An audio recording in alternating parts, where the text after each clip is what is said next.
the tractor trailer has too much weight to stop, and the four-wheeler slam on its brakes in front of the tractor trailer, and the tractor trailer, it has to make a decision. Either he's going to crush the little car, or he's going to swerve and he's going to go off the road and probably kill himself. Kuha tayo ng peaches, guys. Hello everyone! Happy Tuesday! So, si Mister ay dumating kahapon, Monday. Pero ngayon na lang kami mag-grocery shopping kasi pagod na pagod siya kahapon. And after nun, marami siyang gagawin. Magluluto siya ng mga babaunin niya sa work. And then after that, sa hapon, pupunta naman kami sa aking mga biyanan kasi celebration or birthday celebration ng aking father-in-law. So, yun ang aming agenda for today. Pero baka ihiwalay ko na lang na video yung sa dun sa pagpunta namin doon. Hindi ko alam kung magbi-video ako or hindi. So, ayan si Baby Zara. Baby, say hi!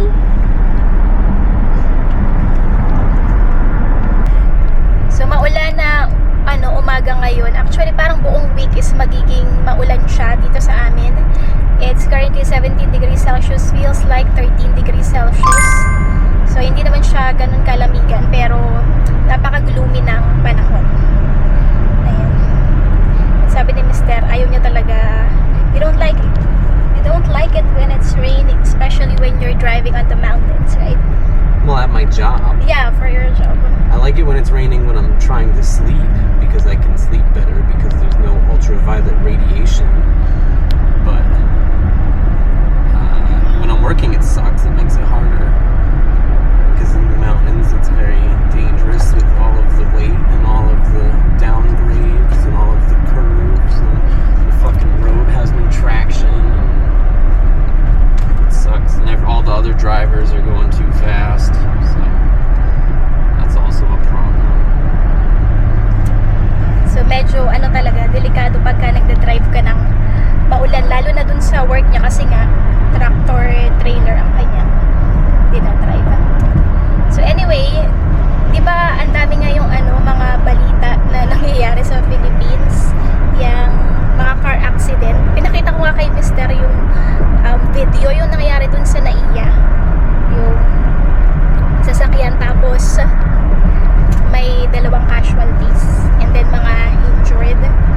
So nakakalungkot siya and parang nakaka-emotional din kasi syempre di ba may mga involved na mga bata. Yung sa SCTEX naman yung isa, parang meron na namatay doon na taga-Antipolo. Parang nakita ko doon sa post nung sa government ng Antipolo. Nakafollow kasi ako doon sa Facebook page nila kasi sa mga bahay hindi po nakakaalam ako ay taga-Antipolo. So ayun, mga malungkot na balita. And normally pagka ganun, diba, ang mga sinisisi or normally ang sisi is sa mga driver. Love, remember I showed you this videos about car accidents that were happening in the Philippines? And normally if there were car accidents like that, the blame is most of the time with the driver. So as a truck driver, what can you say about that? Especially there was this accident at an expressway in the Philippines. I think it's because of the bus driver. I'm not sure if it's because it's a bus malfunction or because the bus driver fell asleep. Hindi ko masyadong sure ha. So what can you say about that in your own point of view, because you're a truck driver, when it comes to safety precautions when driving? Motor vehicles are dangerous, and everybody is always obsessed with how to be more safe and have the most amount of safety, but it's a dangerous thing. So there's no amount of safety that will make it not dangerous. It will always be dangerous. If you want to be safe, do not do it. Don't go near the things. They are dangerous. Just that they exist is dangerous. You will never have safety with motor vehicles because their existence is dangerous. So the whole thing is it doesn't make any sense. And then if you really want, there's things people could do to be safe is don't give everybody a driver's license. Don't let people use the things. Make it a privileged thing that you have to be highly trained, highly skilled to operate a motor vehicle. Everybody else, public transportation, you know. What else are you gonna? You can't. If you keep letting everybody drive around, you're gonna keep having everybody hurting everybody, and so you got no choice really. Yes, that's also one of the reason why at first I'm very skeptical to learn how to drive, because I know how dangerous it is since my husband is a truck driver. Kumbaga parang para sa akin, pagka magdadrive ka, hindi lang para maging magmukha kang cool. Dapat talaga alam mo siya gamitin and desidido ka talagang matuto. Kaya medyo nung una is hindi ko talaga gusto mag-aral mag-drive. Pero wala naman akong choice, kailangan mag-aral mag-drive dahil yan. Si Mr. ay laging wala dito sa akin. But how about the blaming for the driver when... You said they were blaming the transmission. No, it can be, I'm not sure. It can be because of, but it's also against the driver, right? Because they were saying if you're the driver of this like public transportation, you need to make sure that the car is in good standing. There's no problem or there's no issues at all. So I think just making excuses. Drivers are not mechanics. They put that on drivers to shift the blame. They want the liability to go, they want the driver to have the liability, but it's a joke. Because a driver is not a mechanic. He's not gonna understand, even if he looks at the problem, even if he's trained to see the problem is covered in grease and it's hidden in shadows and you cannot see the problem. They're just shifting blame. You cannot blame anybody. Even any driver can have a terrible accident. Most high-skilled, high-trained driver still gonna go out one day, have a terrible accident. There's nothing anybody can do. It's just luck. If your luck runs out, you are out of luck. Period. yeah, well, I guess I agree with that. Nakakalungkot din, lalo na kung hindi naman din sinasadya ng driver na nangyari yung aksidente, di ba? Pero, syempre, pagka marami ng tao ang nadamay, lalo na kung meron pang nawala ng buhay, ganun talaga, may masisisi at may masisisi. Can you tell them about your friend? The decision that we were talking about yesterday, the decision that he made. Nobody's gonna hear it over the rain. They're gonna hear it if he's gonna save himself or the guy. I know a truck driver on Facebook who maybe 10 years ago or something, this situation happens to a lot of truck drivers, but normally you don't know who it happens to, but I happen to know this guy on Facebook. What happens is the little four-wheelers, they will get in front of the tractor trailer and slam on their brakes, and the tractor trailer cannot stop because the tractor trailer has too much weight to stop. And the four-wheeler slam on its brakes in front of the tractor trailer, and the tractor trailer, it has to make a decision. Either he's going to crush the little car, or he's going to swerve and he's going to go off the road and probably kill himself. And so the truck drivers talk about if they have to make this decision, and a lot of them say, I'm just going to crush that person because that person, they put themselves in that position to become crushed. I will just crush them. And other people say, well, you can't be killing people just because they're stupid, or everybody would be dead. And so my friend on Facebook, when he was in this situation, instead of crushing the person, he swerved off the road and he totaled his tractor trailer. It rolled over and smashed, and he barely survived. But he survived. He did survive, but he made the choice to, instead of kill these people, he would sacrifice himself. And I thought about it a lot when he told me this, and I decided that, yeah, he made the right choice. And a lot of people say, well, I want to go home to my wife and child. I'm just going to crush this person. But you kind of have a duty to look out for the safety of these people. And he chose to not crush the person, and he chose to sacrifice himself, which maybe it's a personal choice, but I think he did the right thing, which a lot of other people say they would not do that. They would just crush them personal decision, but I think, I don't know what I would do. So, ganun ka-risky yung trabaho din ng mga driver, regardless kung truck driver yan, or any kind of driver. So, kaya, lagi akong kinakabahan pag pumapasok ito sa trabaho sa Mister. So, anyway, sobrang lakas ng ulan and malapit na kami sa Walmart. See you later sa Walmart. What do you want, baby? That one? How many? 47. The 6 is getting smaller for her. I think it's 16.6 and 42.7. Maybe, yeah. Hi, Tira. Ito yung bagong shoes na binili ko kay Zeta. Okay naman, cute. Kuha tayo nitong brownies. Si Mr. ayaw niya na akong pabilihin itong mga matatamis na na pagkain. Kaso nag-crave talaga ako. Dadali niya daw yan sa work. So, titikim lang ako ng konti. What? Toys go here. Kuha tayo ng peaches, guys. Siyempre, hindi mawawala itong strawberries and grape. Yum, yum.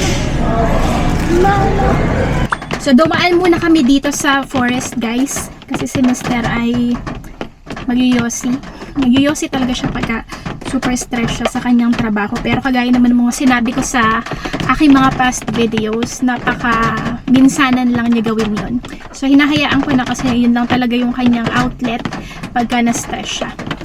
So, anyway, share ko nga rin pala sa inyo isa pang hindi magandang balita na natanggap ko. Kasi, di ba glucose tolerance test last time, 1 hour glucose tolerance test. Unfortunately, bumagsak yung resulta niya. Parang 140 ata yung Like someone planted a rose bush right there. really? I think it's just a weed. 140 yata yung pass nun. Pero yung sa akin 149. Dahil ako ay bumagsak dun sa 1 hour glucose tolerance test, kailangan kong mag 3 hour glucose tolerance test. And gagawin ko siya bukas. And required ang fasting doon. Pero nandun nga ako sa Pilipinas, hindi ako nag 1 hour. 3 hours na yun diretso. Which is mas tipid. Dahil hindi mo kailangang magbayad pa nung sa 1 hour and then 3 hours na naman pagka hindi ka pumasa. So anyway, ayun. Kasi talaga, ibang-iba yung pagbubuntis ko dito no, sa US. Nung nagbuntis ako kay Zeta sa Philippines, never ako nag-crave ng matamis. As in, hindi ko talaga siya kinrave. Mga chocolates, mga ice cream, ganyan, wala talaga. Pero ngayong pagbubuntis ko dito, talagang super nag-crave ako sa matatamis. Parang hindi ko talaga mapigilan yung sarili ko na kumain. Which is hindi maganda. So, ayun, bagsak tayo sa 1 hour na glucose tolerance test. So, no choice. Gagawin ko siya bukas and require siya ng fasting. Sabi nung nurse doon, hindi ako pwede kumain after 12 midnight. And then 9 a.m. ako pupunta doon sa laboratory para gawin siya. So, 3 hours yun. Sabi nila pwede rin daw mag-last ng 4 hours. And then after that, meron na ako diretso check-up na para schedule yung aking C-section. So, hopefully naman pumasa ako dito sa 3 hours glucose tolerance test na to. So, ayun. Tapos ito ni Mr. Magyosi, pupunta kami doon sa aking mga in-laws. May kukunin lang kami doon. Tapos, uuwi na kami para tayo mag-grocery shopping haul again. And then, magluluto si Mr. ng mga babaunin niya. And then, after that, punta na kami sa aking mga in-laws para dun sa birthday celebration ng aking biyanan na lalaki. So, ayan si Zeta. Zeta! What you doing, baby? Buti ito si Zeta, kahit yung sasakyan is hindi siya umaandar. And nakaupo lang siya dyan sa kanyang car seat. Hindi siya nagiging grumpy. Hindi siya umiiyak. Which is nakakatuwa naman. Pero may mga times na nabobore din siya. Pero bihira lang. Mabait to si baby Zeta eh. Pero minsan pasaway din siya. Akyat ng akyat. Kaya mahirap din talaga siya iwanan ng matagal kasi nakakatakot baka mahulog.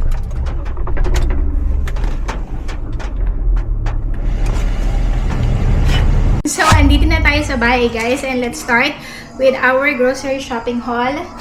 First is 1 tray of eggs, paper towels, aluminum foil and parchment paper, shrimp, and then sliced pepper jack, bread, tissue papers. Meron din palang diaper ni Zara. Isang box tapos isang pack. And then Zara's toy, chicharon, fish sauce, dalawang klase ng butter, smoked ham, packs ng hot Italian sausage, beef franks, and then isa pang beef franks, chicken breast, ground beef, and then 2 packs ng fresh pork loin fillet, 2 packs ng strawberries, and then bananas, 2 bags of grapes, onions, peaches, mangoes, papaya, baby spinach, green beans, poblano peppers, celery hearts, and then avocados, broccoli, brownies, mini croissant, and then goldfish, instant noodles, dark chocolates, and then Hershey's, 3 box of whole milk, black pepper, basil leaves, wet wipes, and then dalawang tomato ketchup, mustard, pickles, minced garlic, olives, sea salt, fruit punch, and yung last is yung coffee. So, for this week, yung total ng pinamili namin is $352.64.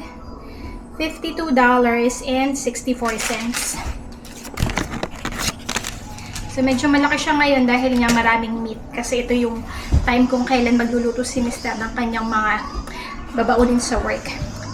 So, tapusin ko na rin ang video dito. And maraming salamat po sa pag-suporta sa aming YouTube channel. If you are new here, please do consider subscribing. And if you are watching, please don't forget to hit the like button. Thank you so much for watching and see you again next time. Bye!